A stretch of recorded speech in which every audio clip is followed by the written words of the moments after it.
وأكون للخير العميم مثالا.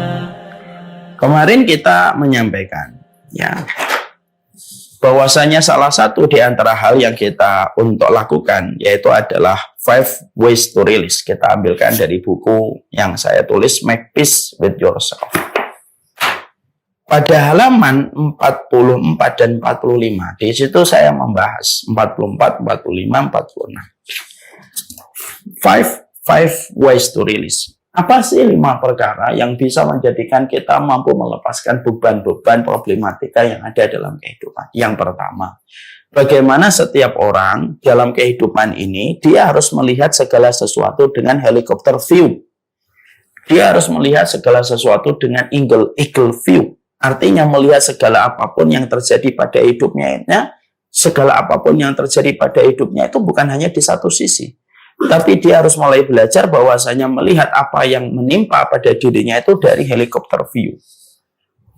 Biasanya kita sering stres pada kehidupan kita ketika melihat masalah yang terjadi pada kehidupan kita itu hanya yang kita lihat itu pada ujungnya saja. Hanya pada ujungnya saja. Lalu yang ada pada ujung kehidupan kita itu yang kita lihat. Lalu itulah yang kita maknai kehidupan. Salah. Memberikan makna pada kehidupan kita itu harus helikopter view. Kita harus pandai menempatkan memori-memori pada kehidupan pikiran kita bahwasanya apa yang ada pada kehidupan kita bukan hanya satu episode. Tapi kehidupan kita itu terdiri dari banyak episode. Sehingga ketika menyikapi sesuatu, jangan dipakai satu episode yang paling terakhir. Tapi kamu melupakan episode-episode yang lainnya yang sudah Allah berikan kepada kita begitu indah.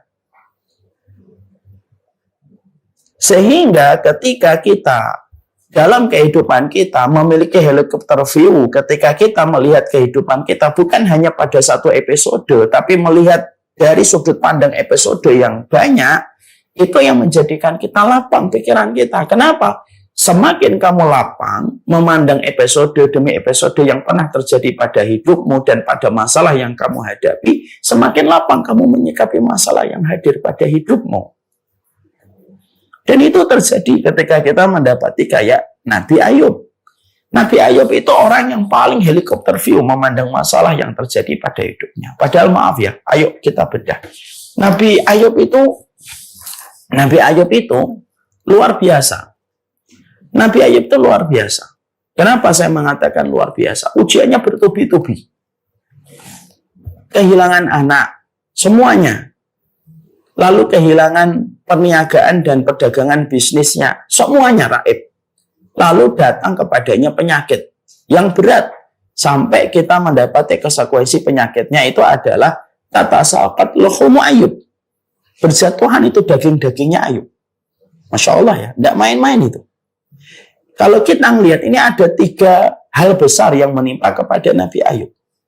Biasanya kalau manusia itu salah satu di antara 3 ini. Biasanya kalau anaknya meninggal, usahanya masih sukses. Biasanya kalau usahanya ambruk, anaknya masih sehat. Biasanya kalau usahanya, misalkan kalau dia sakit, usahanya masih sukses, anaknya masih sehat. Biasanya dipilih salah satu dari 3 ini. Loh, Nabi Ayub itu enggak. Nabi Ayub itu Allah ambilkan ujian dari berbagai macam arah, 4 arah mata angin. Diberikan dia, anaknya meninggal semuanya, jadi cuma 1, 4 semuanya. Lalu dijadikan bagaimana dia menderita penyakit, lalu dijadikan usahanya raib, dijadikan istrinya pun sempat meninggalkan dia. Coba, itu ujian dari 4 arah mata angin itu. Tapi seorang Nabi Ayub itu memiliki helikopter view. Beliau memiliki helikopter view. Ketika memandang masalah yang menimpa pada dirinya, beliau memiliki helikopter view. Helikopter view itulah yang menjadikan Nabi Ayub bisa ngomong dan berdialog dengan istrinya dan mengatakan, memang betul saya sakitnya parah. Tapi bukankah saya sudah disehatkan oleh Allah 70 tahun? Sebelum saya sakit 70 tahun, Allah menyehatkan saya. Allah memberikan kesempatan saya menjumpai anak-anak saya.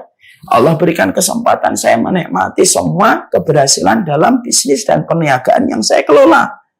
Kalaulah saya 70 tahun sudah menikmatinya, salahkah diriku untuk bersabar pada 70 tahun sisanya mengganti 70 tahun pertama yang sudah Allah berikan dengan kemudahan pada diri saya. Itu namanya helikopter view. Jadi kalau kita menjadi orang yang hidup pada kehidupan kita, udah, jangan suka melihat kehidupan kita hanya dari satu sepenggal episode yang paling terakhir. Lalu melupakan banyak episode-episode yang pernah kamu lalui pada kehidupan. Karena apa?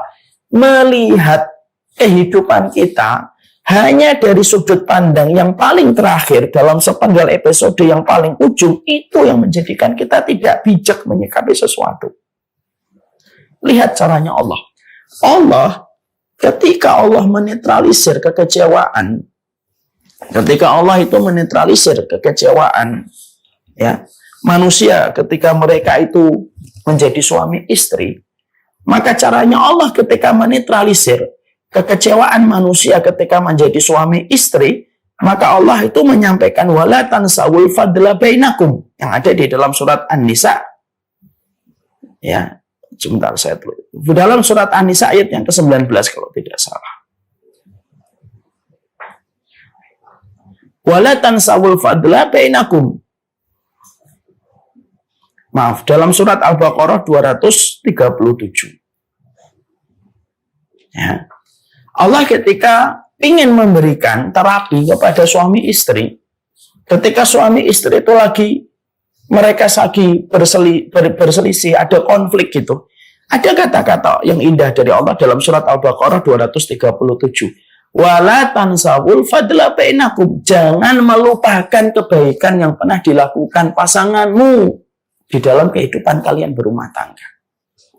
Kalau kita cermati surat Al-Baqarah 237, kalau kita zoom in kan, kata wala tansawul fadla bainakum itu sebenarnya adalah caranya Allah mendidik manusia supaya manusia itu punya helikopter view memandang satu masalah.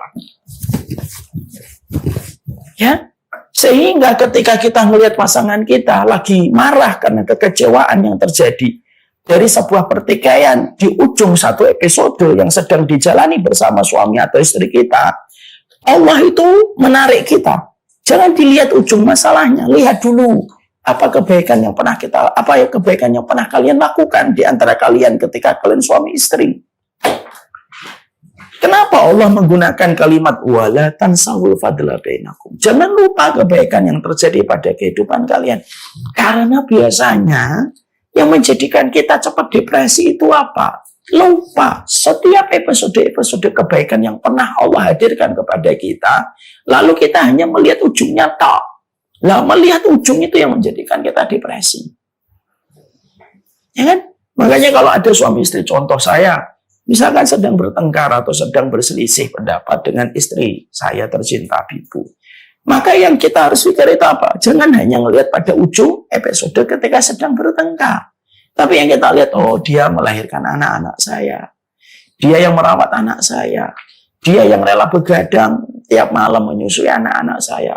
Yang mana air susunya saja kalau dihargai dengan harga sebagaimana susu formula, berapa harganya? Akhirnya cara kita memandang bukan hanya pada ujung episode ketika kita sedang bertengkar dengan istri kita, tapi melihatnya kemana-mana. Itu yang menjadikan kita lapang. Hari ini kalian ada yang sedang bertempur dengan beban. Kalian sedang bertempur dengan satu beban berat. Yaitu adalah kalian merasa bahwasanya kalian dipecat dari pekerjaan kalian. Maka sesungguhnya kalian pasti sedih. Tidak apa-apa, divalidasi saja. Kesedihan itu divalidasi. Tidak apa-apa, sedih. Sedih tidak aib. Sedih tidak aib. Kalian kalau sedih aja, tidak apa-apa. Dirasakan kesedihannya. Tapi sedih itu bukan aib. Setelah kalian itu memvalidasi bahwasanya kalian itu sedih, maka jangan hanya berhenti di situ. Lihat, apa kebaikan yang sudah Allah berikan kepada kalian. Oh, sebelum dipecat, kalian pernah hidup di situ lama, dalam kondisi kecukupan, pergi ke kantor juga tidak pernah kekurangan, hidup juga berjalan lancar gitu. Yang mana ketika kita melihat itu dari sudut pandang yang luas, itu yang akan menjadikan seorang manusia itu mampu menetralisir depresi. Dan dia akhirnya menjadi orang yang paling mengerti tentang makna pada hidupnya ketika melihatnya itu dari segala sudut pandang. Kecewanya kamu sama suami hari ini, mungkin suamimu, maaf, ya terkadang cuek dan tidak suka membantu dirimu untuk menyapu, tidak suka membantu dirimu untuk mengepel gitu. Maka ingat aja kebaikannya. Oh, bagaimanapun dia yang merawat saya kalau saya sakit. Orang yang kalau saya dihina sama tukang ojek, dia yang paling membela saya. Orang yang tidak mau ada orang yang menghinakan, merendahkan saya, kecuali yang pasti meninggikan derajat saya, itu suami saya. Sehingga cara pandang yang utuh melihat segala sesuatu, bahwasanya manusia itu bukan hanya terdiri pada satu episode, tapi terdiri banyak episode-episode yang ada pada hidupnya. Aktivasi pikiranmu. Aktivasi pikiranmu.